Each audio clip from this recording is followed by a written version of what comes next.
supposed to lead with. Mark was playing a tune from the Bittersweet Gospel group, and Tyler, and what? Bittersweet Gospel Band, and Tyler is evidently traveling with them at the moment.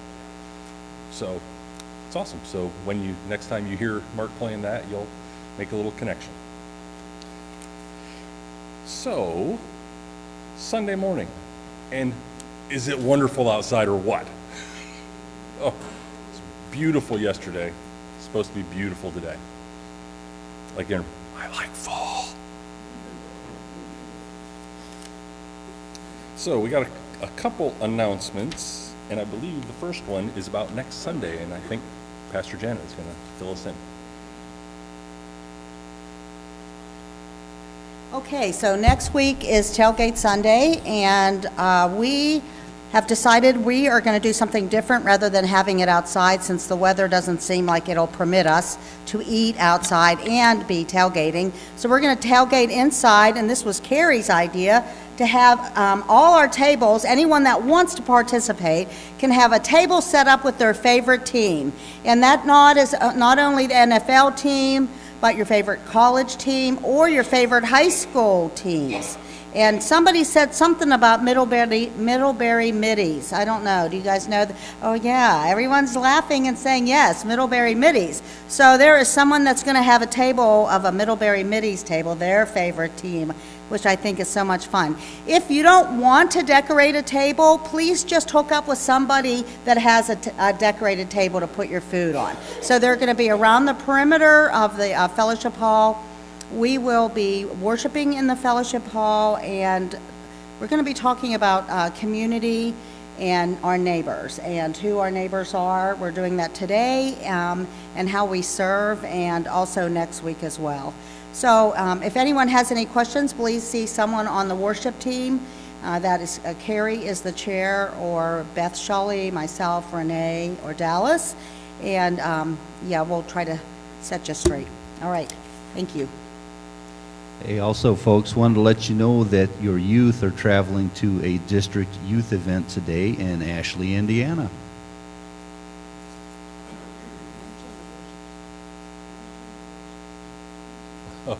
Oh, and at camp, Pastor Janet wanted me to remind everybody that Sherry and her family are playing flute tonight at Camp Mac. Evidently, it's a 2-hour-ish service of music, but they're not playing for 2 hours. I think they have one song. But I believe, say what? 5:30 to 7. 5:30 to 7, Janet said. Oh, and treats. Oh, food. Shocking.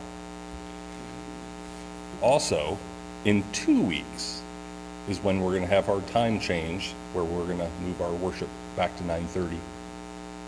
Not back to, but back till 9:30.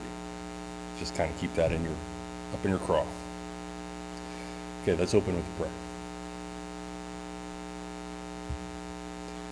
Dear Lord, be with us this Sunday morning as we are gathered to worship in your holy house, as we will learn from you and your scripture about how to minister to people in our greater community, as that we can be the examples to show everyone else who sees us that this is how you want us to live, so this is how they should live as well.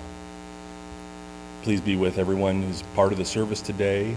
Let them speak freely from their heart as you have desired. In Jesus' holy name, amen. Time for the prelude.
And please stand as you are able and willing as we invite the praise team forward.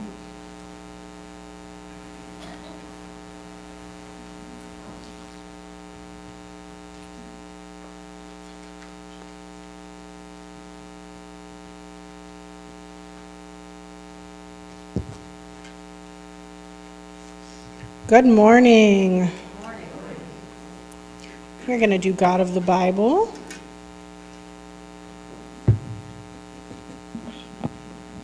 Oh, I have a joke. What do you call a bear with no teeth? A gummy bear.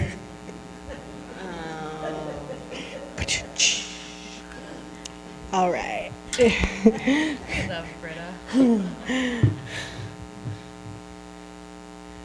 Sing this one out. This is one of my favorite hymns.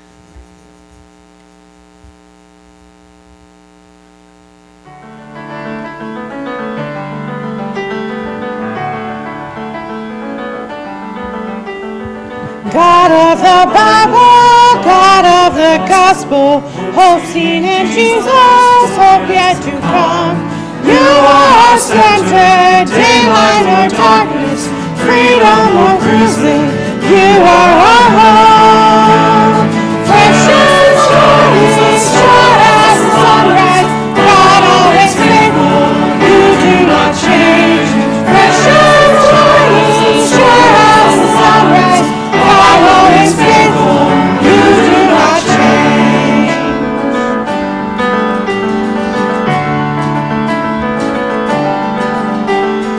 God in our struggles, God in our hunger, suffering with us, taking our part. Still you empower us, mothering spirit, feeding, sustaining from your own heart. Precious the morning, sure as the sunrise, God always faithful, you do not change. Precious the morning, sure as the sunrise, God always faithful, you do not change.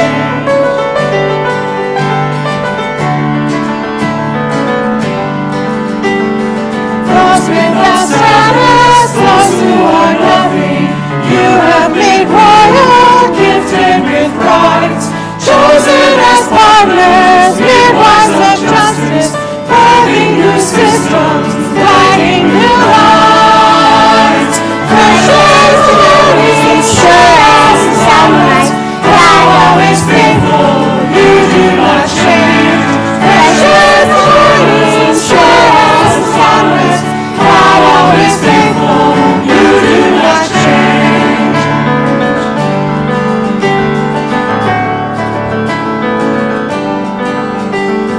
Not by your finger, not by your anger, will our world order change in our day. But by your people, fearless and faithful, small paper lanterns lighting the way. Precious morning, sure as the sunrise, God always faithful, you do not change. Precious morning, sure as the sunrise, God always faithful, you do not change.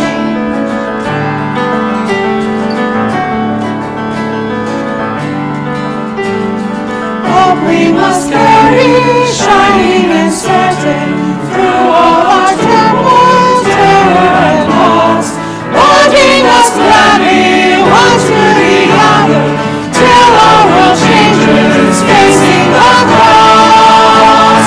Precious morning, sure as the sunrise, God always faithful, you do not change. Precious morning, sure as the sunrise, God always faithful, you do not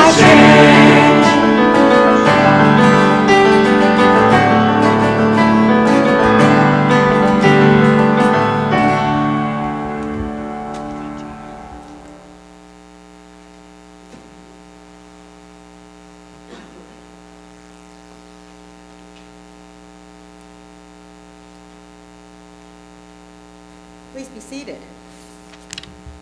The order's a little different today because we have some speakers that are going to talk to us about their public faith and how they serve in different places outside of the church, which is so important. And so I wanted just to do a short message to pray, to just a prelude to what they are going to proclaim in their own words. There's a piece about Johnny Carson. He asked Flip Wilson, I don't know if you remember Flip Wilson, but I remember him very well, a comedian probably in the 60s and early 70s. And Flip Wilson was on Johnny Carson, and Johnny Carson was asking him about his faith and how he brings his faith into his comedy. And Flip Wilson said, well, I'm a Jehovah bystander. He said, they asked me to be a witness, but I didn't want to get involved.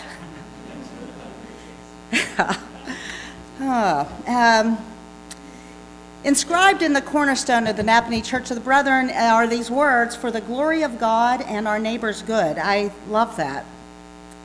And I think for the Church of the Brethren, and I've said this before, that being a servant is probably the greatest tenet in the Church of the Brethren's faith about our heart and how we love to serve. And I see it in our children here, how they help in all different places, and that means so much to me. I was saying, I don't know if I mentioned that, but I had said to Marcy and Sherry how different it was from a few of the denominations that I had been through. United Methodist the longest, but I grew up in the Disciples of Christ, and it wasn't quite the same. It wasn't the tenet. It wasn't like one of the main messages that we received. And so I think that's so important. That goes along with the simple living, and I love the idea of the love feast and the servant leadership.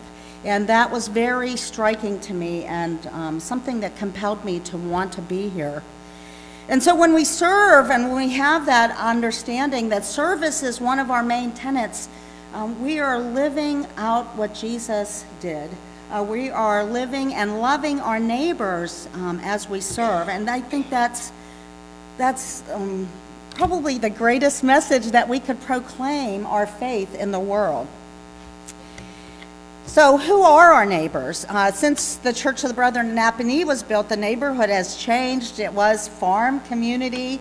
Farmland was sold, and new houses started coming up. And so we see our neighborhood changing, but it helps us when we're out there in the neighborhood, any neighbors, that it broadens our understanding of the world, which is so important to us as Christians, and trying to serve the world in the way Christ did. And so we see different needs in our communities from over the decades. It changed. It's changing. In fact, I was talking to a friend of my mom's from high school. She lives in San Diego, and she was just telling me a few weeks ago how her neighborhood had changed so much. She had moved there in the late 50s, and she said, she started to tell me across the street are Chinese people, to the left of her are a Korean family, and to the right of her is Vietnamese family. So we have this Asian population in her neighborhood. And she talked about the Vietnamese people who live next door, how they take care of her. She lives alone now. Her husband died, and her children are scattered. And they take care of her. One of the older sons, he's in his early 20s, comes over and stays with her and sits with her and just really treats her like a grandma and like someone that's valued. And she says that she loves their English. They're learning English, and she loves to hear them speak. She said they speak better than she does, and she loves to learn their Vietnamese words. But then she told me that they bring her plates of food all the time. She said, I don't even know what they cook.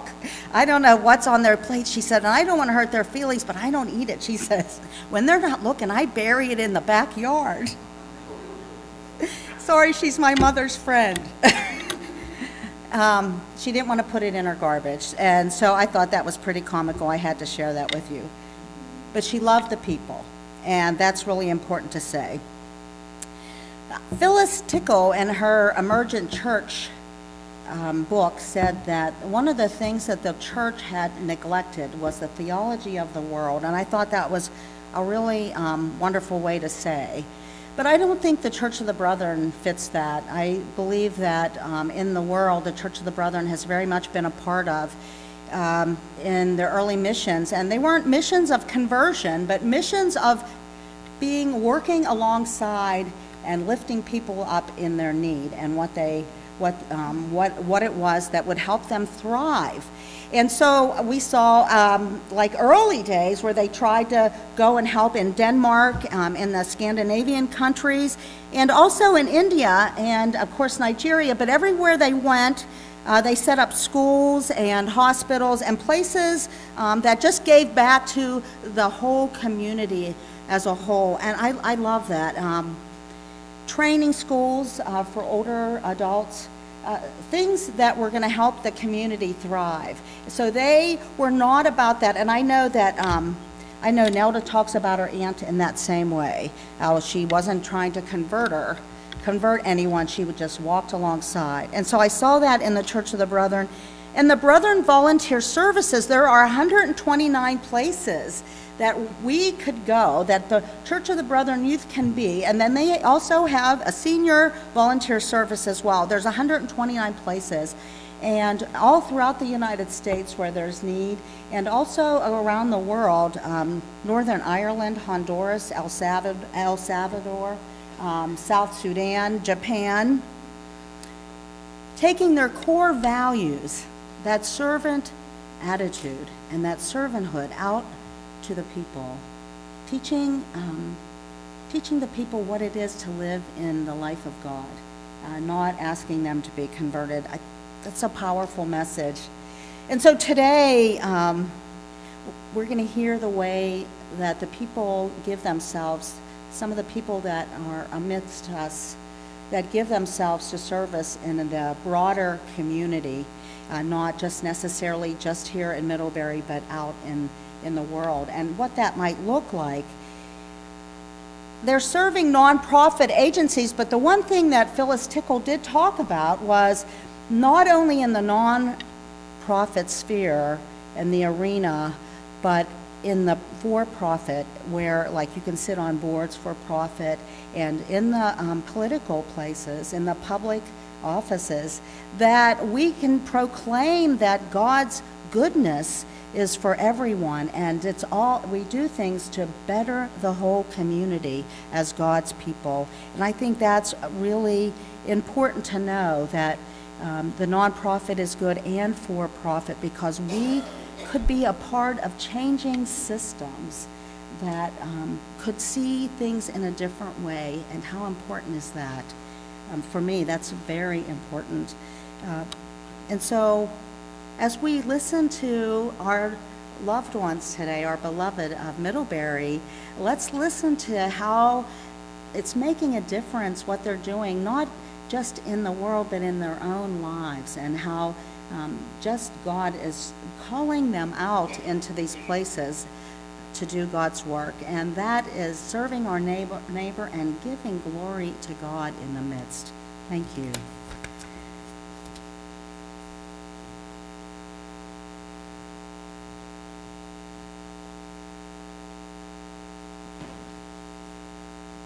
Before each speaker, we are going to sing a little song, and then I will read some scripture, and then our speaker will come forward.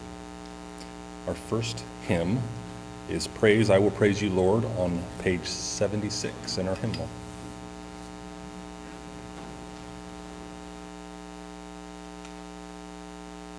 '76.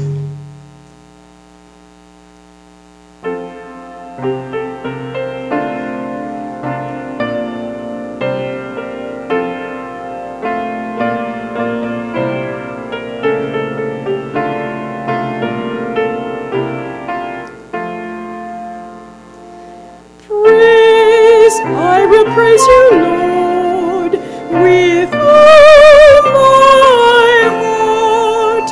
Oh God, I will tell the wonders of your ways and glorify your name. Praise, I will praise you, Lord, with all my heart. In you I will find the source of all my joy. Hallelujah. Love, I will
Lord, the source of all my joy. Alleluia.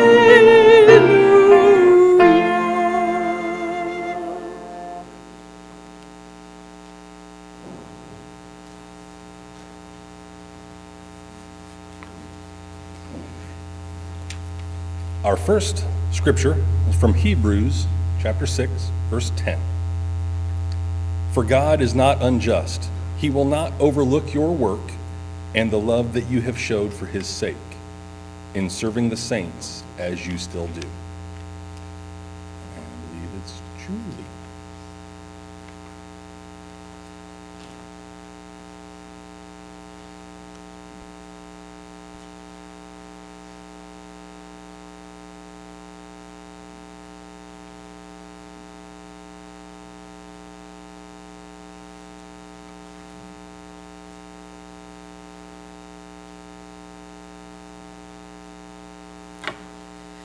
Well, good morning.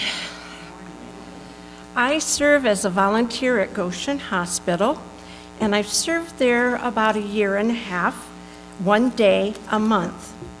After going through some training, I was issued this red coat.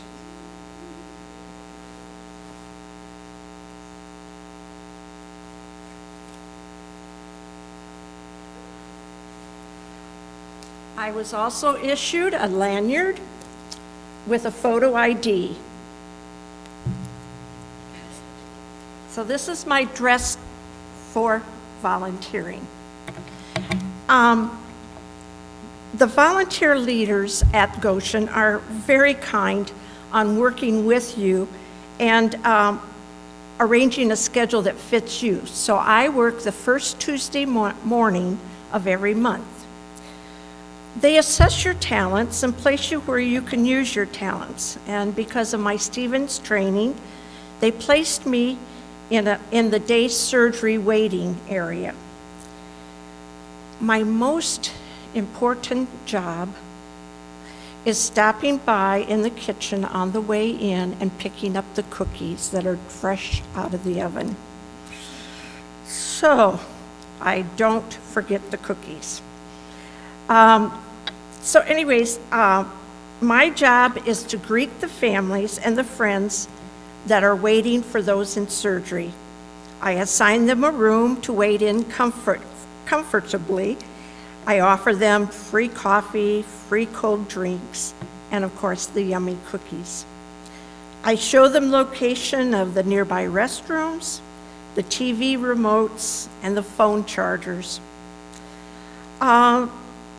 By the way, the auxiliary, one of their fundraisers was to buy these phone chargers.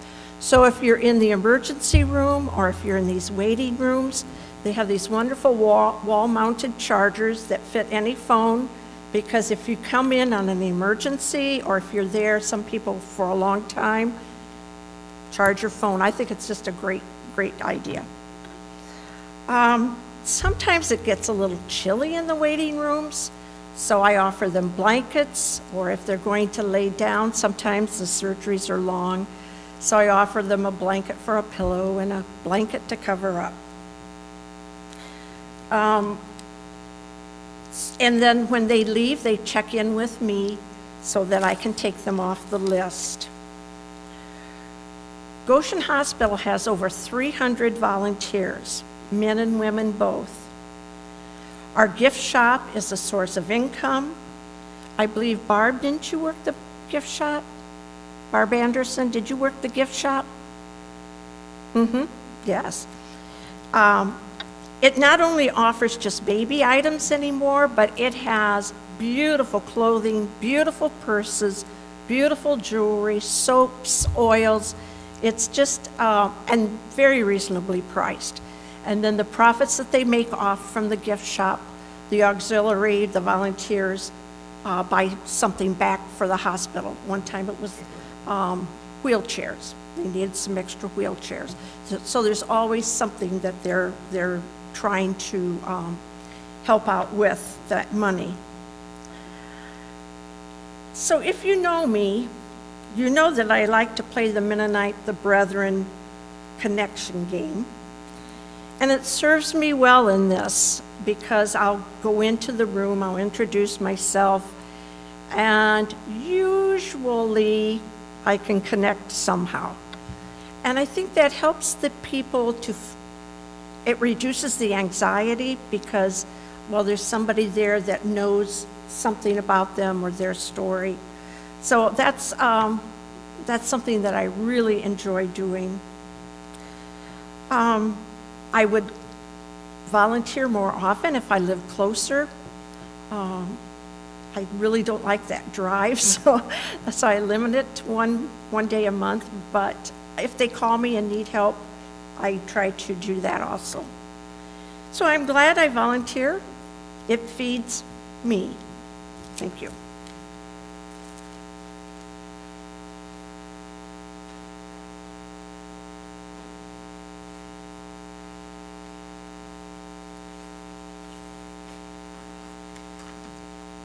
Our next hymn is page 307. Will you let me be your servant, number 307.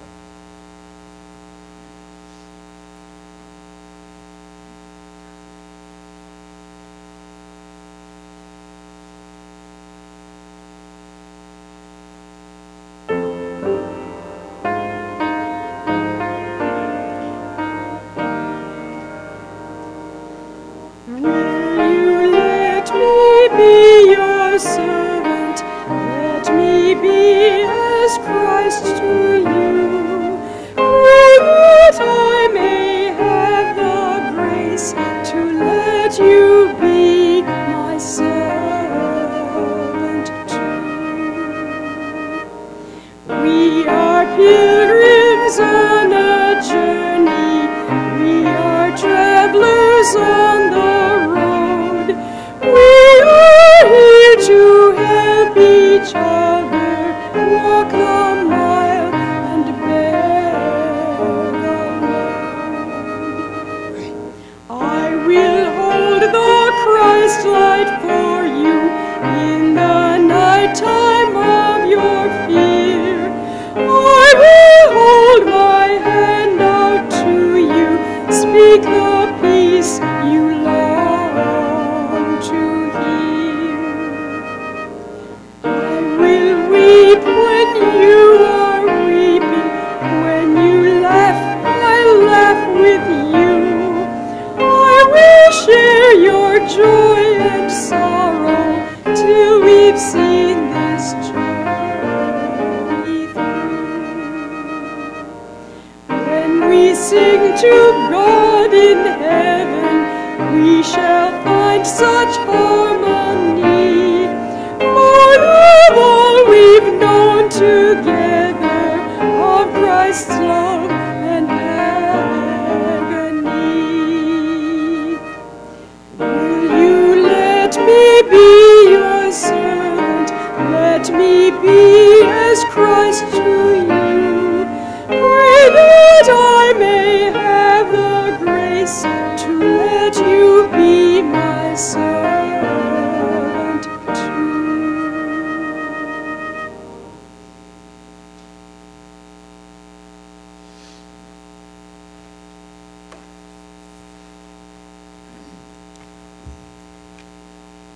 James chapter 2, verses 14 to 17. What good is it, my brothers and sisters, if you say you have faith, but do not have works? Can faith save you alone? If a brother or a sister is naked and lacks daily food, and one of them says to you, go in peace, keep warm and eat your fill, and yet you do not supply their own bodily needs, what good is that? So faith by itself has no works. If it has no works, is dead. And now my son Ethan.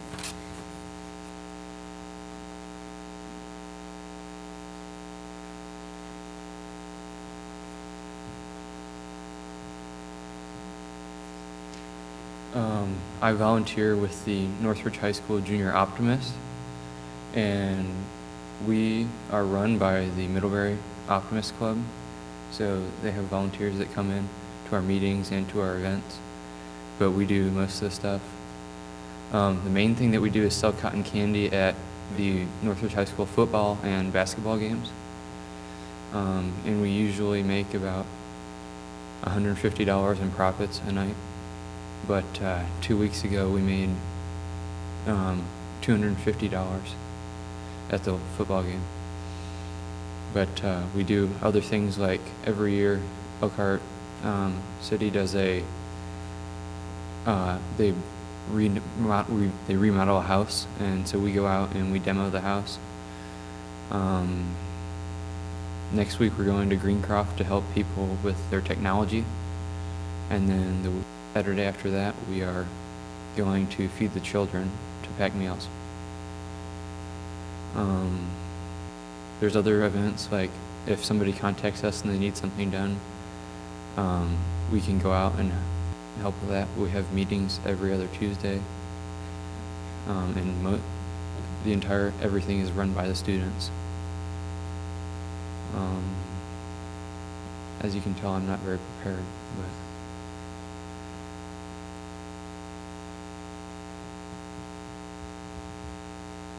oh, and then at the end of the year, all of our profits that we've made, we have our last meeting, we decide where the profits go. So last year, we donated half of it to the meal fund for the school. So if there's kids who they can't pay for their meals, we pay for their meals. Then we donated it to there's a local camp that they have kids with terminal illnesses that they take from there, so we donated some to there. I think we had almost $3,000 last year that we donated.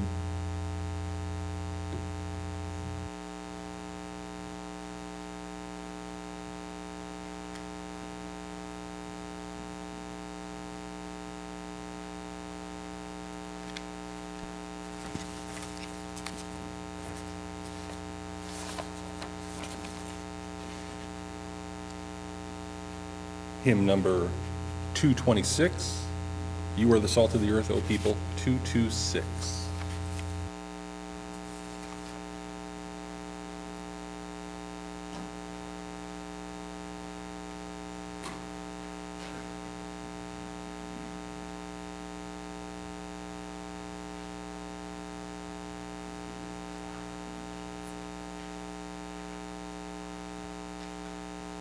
I think we're using some of the nicest hymns in the book today. Janet's chosen them, and they're ones that I like a whole lot.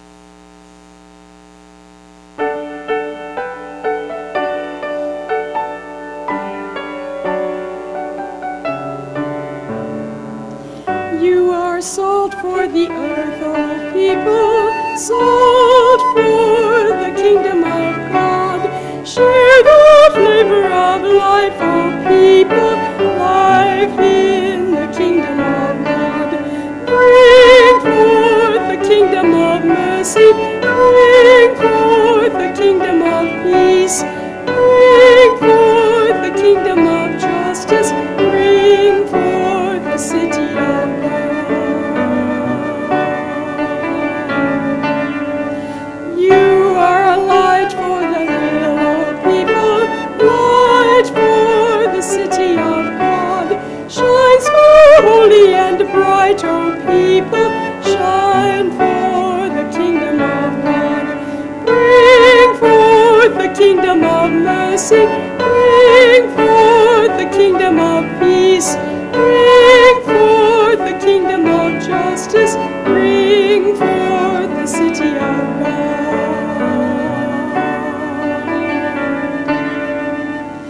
You are a seed of the word, O people, bring forth the kingdom of God. Seeds of mercy and seeds of justice grow in the kingdom of God. Bring forth the kingdom of mercy, bring forth the kingdom of peace, bring forth the kingdom of justice, bring forth the city of God.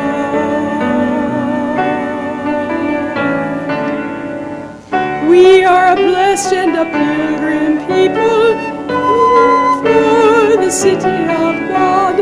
Love our journey and love our homeland. Love is the kingdom of God. Bring forth the kingdom of mercy. Bring forth the kingdom of peace. Bring forth the kingdom of justice. Bring forth the city of God.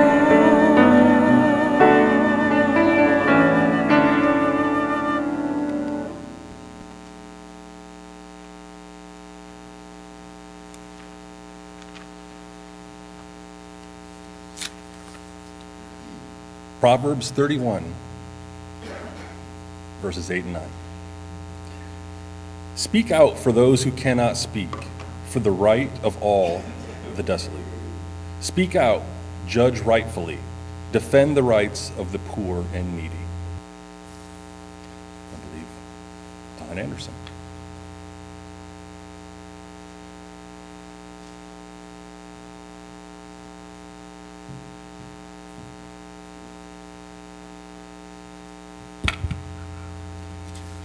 I served on ADEC's board in the mid-'80s through the mid-'90s, and then was asked again. I guess they figured out that maybe the second time it would take, so they asked me again to be on the board, and probably about 8 years ago, and now serving as board chair. So I'd like to tell you a little bit about ADEC, and again, the second time around, when I was asked on the board, had a special meaning because, as most of you know, Carrie and I have a special needs grandson, so being on this board, again, as I mentioned, takes additional meaning now. So let me tell you a little bit about ADEC.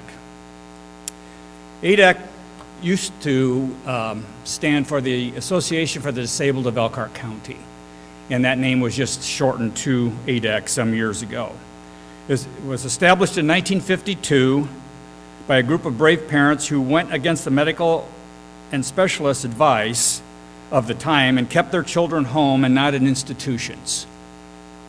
Their dream was that one day their children would be accepted into the community. And again, we're talking about both mentally and physically challenged. ADEC now serves 1,000 individuals annually, 1,000. We have 21 locations, 14 group homes in Elkhart and St. Joe County, five day services facilities in Elkhart, Bristol, Goshen, here in Middlebury, and in Mishawaka. When a person has an intellectual or developmental disability, their options of how to spend their time as an adult are limited. They can stay at home, they can work in the community, they can work in a sheltered workshop, which is a light manufacturing company that pays a piece rate, or they can go to a day service. But again, ADEC's vision and challenge is to hopefully do something and just sit at home. So day services. A lot of people don't know, a lot of people who don't know think day services is like a daycare facility. Couldn't be further from the truth. At ADEC's day services, individuals get to decide how they want to spend their day. They begin with a coffee hour where everyone catches up and talks about what they did the night before, what they watched, etc. Then they have time for current events and watching the news. They all talk about what they saw and sometimes get into lively debates. Election time is always interesting because the individuals we serve are all able to vote and like to be informed. Then they have an hour of exercise, and after that they have vocational time where they pick up what types of things they would like to do. This could be one of the following: make Bow Wow dog biscuits to sell, creating ceramics or painting, making greeting cards, sewing blankets, volunteering in the community, etc. And again, if you go to the Middlebury facility, you know, one part's the coffee area, but the other part's day services, and you can get a feel of what the participants are doing. They're very busy, and they're very proud of what they get done. Community employment. We ADEC assist over 200 individuals annually in getting a job in the community. Community employment job coaches work with individuals to see what their interests are and what type of job they desire. Then they do some time studies to see if those expectations are reasonable. After that, they work to find employers in the community that would be willing to employ them, and their job coach then assists them for that endeavor. I'm sure many of you have seen in various facilities around the county, ADEC clients who are indeed employed out in the public. And there are some challenges with that, no question, but most of the time it works out quite well, and employers like to have them as employees. You can count on them. We also have ADEC Industries. If you happen to drive through the industrial park in Elkhart, you will see it on Industrial Drive. I was just there for a board meeting this week, as a matter of fact. So sometimes there are individuals who can't get jobs in the public sector, but still wish to work. So those individuals can get job at ADEC Industries. At ADEC, ADEC Industries, we do light assembly work that we get from other local manufacturers. A lot of it's very mundane, routine kinds of things that most workers don't want to do, but ADEC clients are happy to do it. For example, another one, Silver Linings trash bags at this location. Individuals are paid a piece rate, and it's important to allow individuals who would not have this job opportunity to work and contribute. And again, believe me, they love their jobs. They love doing what they do. Employers, again, love it because it fulfills an important thing for them as well.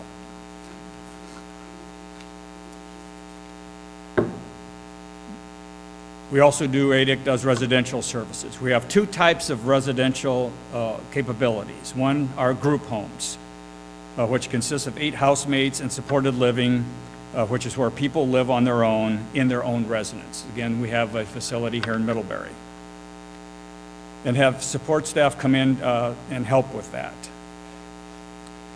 We have family and children facilities. ADEC provides after-school care and summer camp for children. This allows their families both respite and the ability to work a full day knowing their children have care. We also have recreational therapy and music therapy. I will tell you, if you go in this facility, I mean, special place in heaven for people who work in this environment. Very challenging. Guardianship. Sometimes people do not have family or friends that could assist them. Parents may have died, passed on, and so you've got adults now that need help. So we provide, ADEC provides legal guardianship services for those individuals. We have 60 individuals in which ADEC are their guardians. That means ADEC is able to assist them in getting them medical assistance, housing, and other things that require an individual to have full comprehension or as a full guardian. So as you can imagine, that's quite a responsibility to take that on for someone.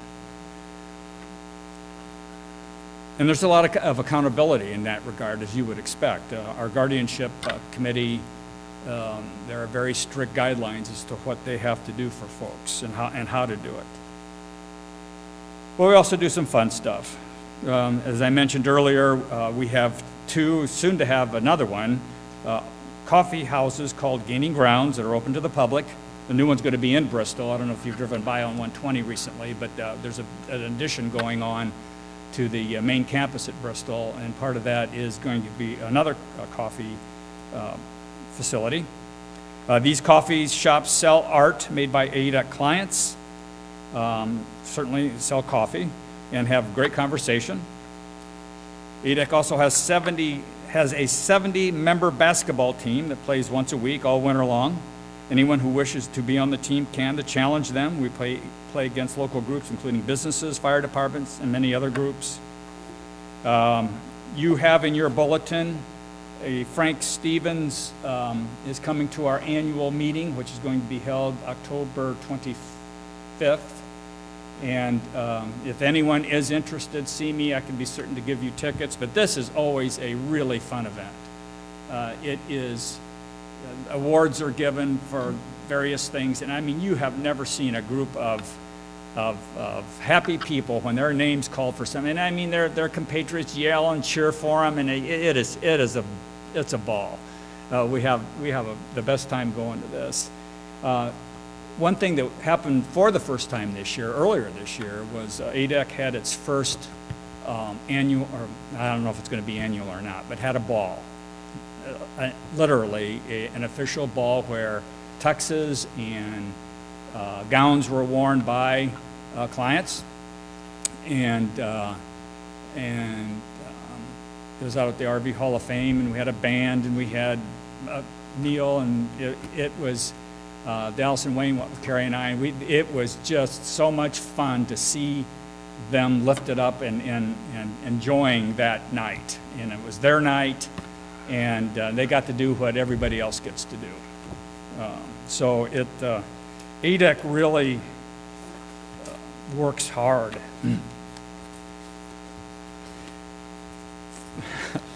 For the least of these. You know, I'm sorry. We have programs every board meeting by clients and others that serve.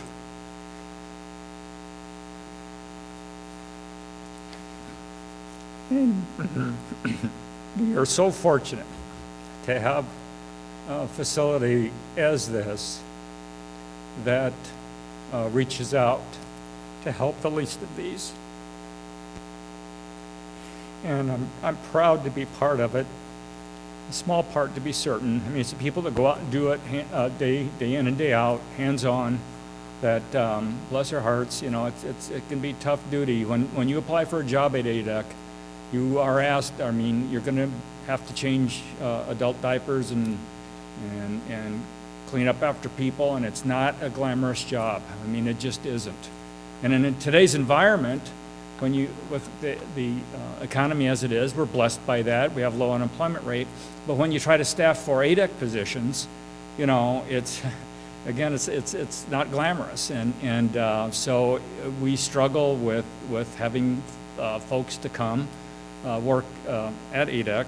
Again, as in the case of most nonprofits, it's not a high wage. You're not going to get rich working there.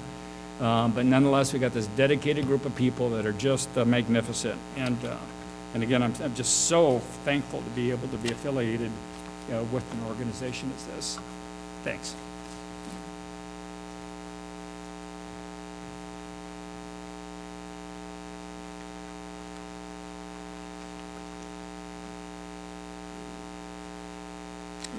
Our next hymn, number 377, Healer of Our Every Ill, 377.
Proverbs 16, verse 24. Pleasant words are like a honeycomb, sweetness to the soul and health to the body. Please welcome Britta and Lori.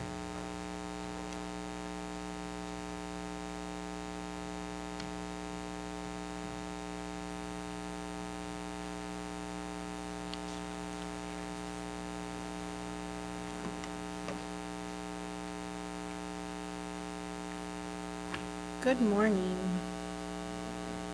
The two organizations that we are going to discuss today, the first one is NAMI, and that is the National Alliance of Mental Illness. Lori is the president, and I am the secretary because I am the president's daughter. And you don't say no to your mom. A few things that NAMI does. It's the president's turn. So, at NAMI, we are a nonprofit group which provides support, education, and advocacy for individuals with mental illness, their families, and their friends. If you want to, yep. So here we do advocacy. We strive to fight the stigma by advocating for not only our loved ones, but others that struggle with mental illness. So not just our family, but anyone else's, and try to support them and meet them where they are in the process also. We have education, which you can't see the bottom half because I like really big font.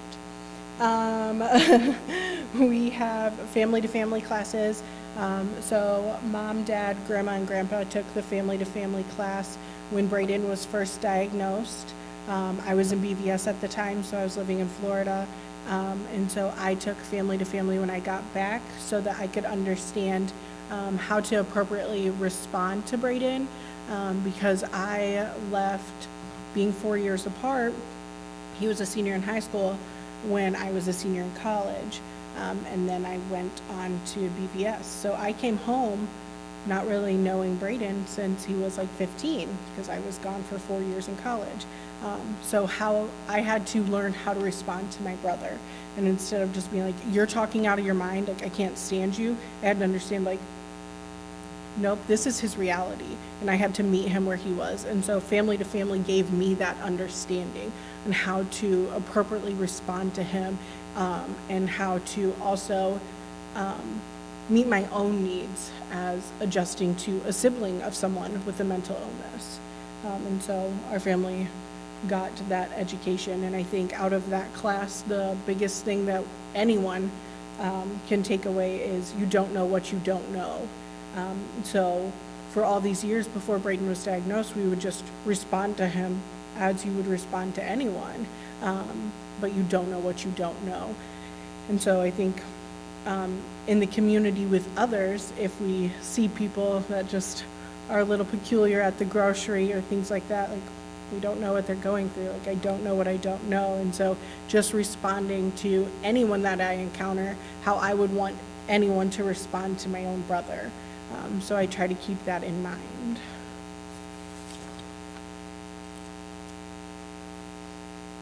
Well, what you can't see at the bottom there is a peer-to-peer class. That is for the individuals with the illness.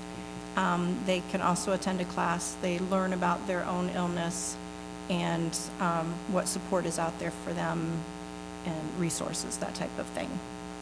And it just gives them that like a group of, I'm not alone. Like I'm not the only one who is feeling this way. There's a whole group of us going through the same symptoms of our meds, gaining weight, just irritability, and so they can all process that together. Then we also offer support.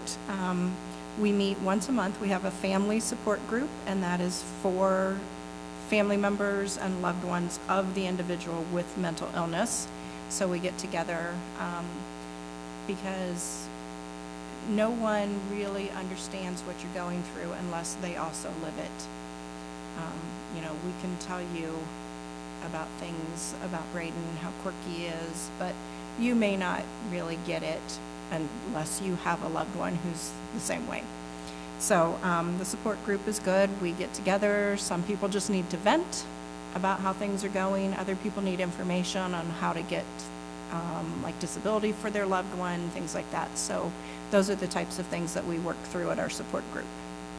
We discuss a lot about adult guardianship and fighting with HIPAA and parents needing to be able to talk to the doctors and psychiatrists that are working with our loved ones, issues that people have had when their loved ones have gone to the state hospital, and just how to navigate that, because that's just a whole nother barrier. There's literally gatekeepers at Oaklawn that get you to the state hospital, and so if you don't know those connections, you're at a brick wall. And so being able to discuss that helps. And we always say at our support group, sometimes you want to go where everybody knows your name. And so we do a lot of Cheers reference because we're the only ones there that know what it's like. Last month we discussed twist ties, how our loved ones cannot put the twist ties back on the bread. And everyone was just like, twist ties. So sometimes you want to go where everybody is frustrated about twist ties. Our next one is Clubhouse of Elkhart County. So I had the opportunity to serve on Clubhouse's board for 3 years. My term just ended and I decided not to re-up so I could be more active here at church. The Clubhouse of Elkhart County opened in May 2012. They have to go through an accreditation process. The Clubhouse is a safe place for anyone over the age of 18 that has a mental health diagnosis. It is ran Monday through Friday, 8 to 5. It is a work order day. So a lot like the ADEC day centers, that is how the Clubhouse is ran. There are different tasks you can do. There's like a whole assignment board. You just put your name next to what you want to do. The 3 areas in the house that people can do are the kitchen crew, the office, or just basic maintenance. The kitchen crew does breakfast and lunch. So every other day we have a hot breakfast or a cold breakfast, so cereals, bagels, or they make like pancakes, eggs, bacon on hot breakfast days. And then lunch, and it's $2 for lunch, $1 for breakfast, unless you took the trolley, then it's $1. And then they'll give you a trolley token back to wherever you need to go. So the breakfast crew, they create a budget, they create a list of what they will need to make the meals for the week that they have planned out. They will go to the farmer's market when it's open and Maple City food market, and then other grocery stores in the area just to make sure that they have everything. So they have to use those skills to plan that for the house. You never know how many people are going to be there. It could be serving lunch for 20 people, it could be serving lunch for 30. And as the clubhouse hours continues to evolve, it's going to be an ordering system. So it's like a restaurant. So you'll sit down and place your order of what you want, and then the kitchen crew that signed up for the kitchen that day will serve it, just like a restaurant. That's how a lot of other clubhouses have evolved, and that is the international clubhouses idea of how they want the clubhouses ran. The Elkhart County Clubhouse is doing a lot of remodeling to meet that standard. In the office that they can do, plan monthly events. So every weekend there are outings and events. They go to South Bend Cubs game, Silver Beach, to the flea market, like Shipshawana Shops, Goshen College concerts, First Fridays, things like that. So there's always something going on. We even went to the director's house and watched the meteor shower in August. So that was really cool. Household maintenance, so there's basic cleaning, so just making sure the bathrooms are clean, floors are swept. We don't have any bugs or anything because there's a lot of people in and out of the house, just making sure that's clean. We have a garden, and so we can use some of our own vegetables for the meals, but also making sure that garden is taken care of. And they drive members to appointments. We have a snack bar also, and then offering tours. So if anyone wants a tour of the Elkhart County Clubhouse, let me know. I can get you a ticket for a free tour and a lunch. So I have some of those. At the clubhouse, they also offer an education component. There are some clubhouse members that are illiterate. There's one member that comes to mind, and he just wanted to learn how to read. That's all he wanted. I just want to learn how to read. So there are other clubhouse members who have been teaching him how to read, and he's gotten to the point where he can read enough to go pick out birthday cards for his loved ones. That's all he wanted to do. He said, I don't want to ask for help at CVS anymore. And so he's able to pick out his own cards now.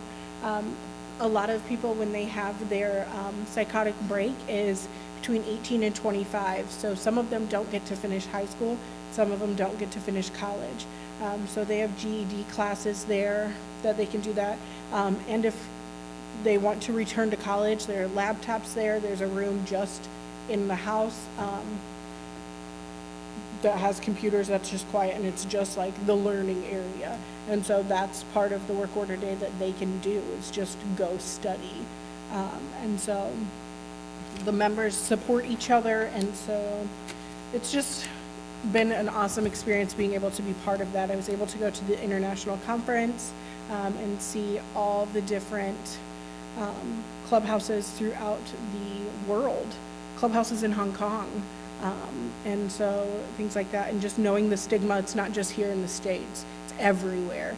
And so we have to work really hard to fight that stigma and support everyone. Every day when I go to work and I wake up, I remember everyone puts their pants puts their pants on the same way I do, one leg at a time. We never know where anyone else is coming from. Boom. Good job.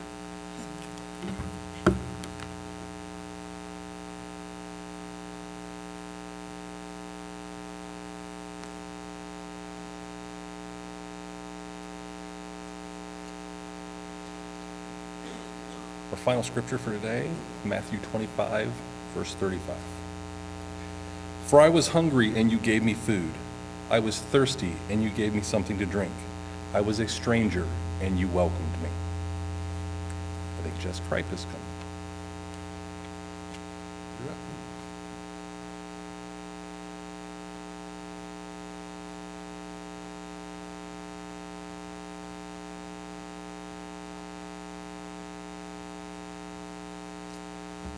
So I'm going to talk about the Middlebury Community Food Pantry. So a few years ago, I was asked to go and take pictures of when our 8th graders went and were helping put together the playground for the preschool when the food pantry was changing locations. I'm like, okay, I can go and do that. One more thing to do on my list of things to do, but I'll go and take pictures so we have them, because we hang up pictures around the school of all the things the 8th graders are doing for civics. I'm like, okay, I can do this. So I just went and I took pictures, and then I was asked to go back the next week because they're still working on doing more things, and then the next week, and then the next week, and it turned into I was going all the time. And then I got a text from one of the ladies on the food pantry board that said, so your name came up in our topic of discussions, will you join the food pantry board? And I was like, well, how much is this going to take? And I'm just thinking, okay, I'm adding one more thing to my plate. And at first, my mindset was, this is just one more burden that I'm going to have to do, one more thing I'm going to have to do. And they're like, well, it's just once a month. And I'm like, okay, I can do this. And so I started going to the board meetings, and my whole mindset changed after a couple of board meetings and realizing that what the food pantry actually did. And at first I thought, okay, there's just people going, they want food. And then after going to the food pantry multiple times and seeing the people that come, some of the people come to the pantry not just for food. And hearing different stories and seeing some of the different people, we have a couple clients that come, and one lady came several times, and she would get her box of food, and then we found that the box would be put back in our donation box. She wasn't coming just for the food. She was coming to have people to talk with, have someone to pray with her, having just the group of people that were around her. She considered the people that she hangs out with for an hour or an hour and a half on Saturday mornings as her best friends. And that was kind of changing to me. Like, I was like, okay, these people are just coming for food, and that's what the pantry was all about. That was my first mindset of what the food pantry was. But then after going on Saturdays or going for a food emergency to help somebody with their food that they needed and stuff, it was changing to me to see what some of these people are going through and stuff. And we have multiple people that come on Saturdays just to have someone pray for them on a Saturday morning or someone to talk to on a Saturday morning, and they don't even get food. They just come so they have that person to talk to and stuff. And so, I mean, it's been eye-opening for me and has kind of changed my feelings about the food pantry and everything from what I was, 3-4 years ago before I started really getting involved with the pantry. And when we started, I would make the kids go on Wednesday nights, my individual kids, Jacob and Kylie. And now, every Wednesday night when we leave school, Jacob's like, are we going to the pantry? I hope they haven't got the truck yet and unloaded it. And so he's always wanting to be there right away to unload the truck with Ward most of the time. And likes to throw the food off the back of the truck, just like Ward does. And really likes to be involved with it. And I really like the fact that he is getting involved as well. Kylie is a little bit different situation. She likes to just go home, and I think she's just too exhausted from the day. But she enjoys being there some too. But overall, it has just been a changing experience for me because back in my hometown, there was a little bit of different stigma, I think, to a food pantry or that type of food shelter, whatever. We called it a food shelter back where I was from. But the food pantry itself has just been a changing experience for me, and I think for my kids as well, as we've worked in it for the last couple years and have helped. I will say there's going to be some changes going on in the food pantry. We're hoping to add some other programs to it and not just be, as I originally thought it was, a place to hand out food. We're hoping to add some other programs over the next couple years and make it more of, right now it's what we consider just a immediate relief program. We're hoping to change it to what they consider a betterment organization, so we can help people change and better their lives as opposed to here's an immediate relief to help you along with your food. So hopefully you guys will be seeing some changes going through the food pantry in the next year or two, and we'll have some other programs starting up there as well. So, thank you.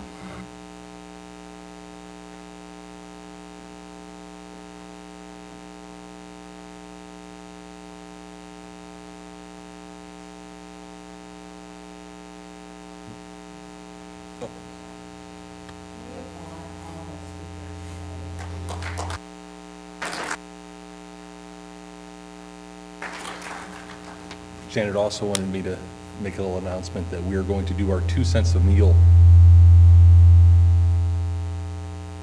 next Sunday instead of this Sunday. Please stand as you are able for our final hymn for the day. Here I Am, Lord, number 395 in our hymn, 395.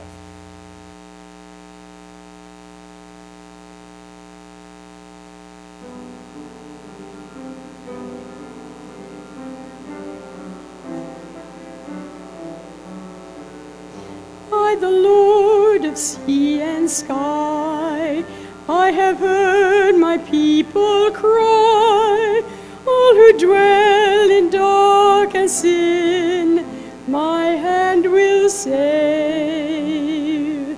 I who made the stars of night, I will make their darkness bright. Who will bear my light to them? Whom shall I send? Here I am, Lord. Is it our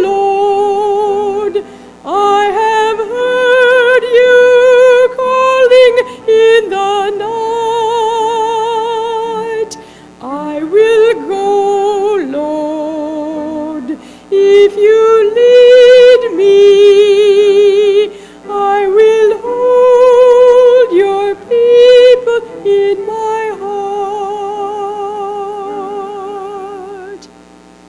I, the Lord of snow and rain, I have borne my people's pain. I have wept for love of them. They turn away. I will break their hearts of stone, give them hearts for love alone. I will speak my word to them. Whom shall I send? Here I am, Lord. Is it I, Lord? I have heard you calling in the night. I will go, Lord, if you lead me. I will hold your people in my heart. I, the Lord of wind and flame, I will tend the poor and lame. I will set a feast for them. My hand will save. Finest bread I will provide, till their hearts be satisfied. I will give my life to them. Whom shall I send? Here I am, Lord. Is it I, Lord? I have heard you calling in the night. I will go, Lord, if you lead me. I will hold your people in my heart.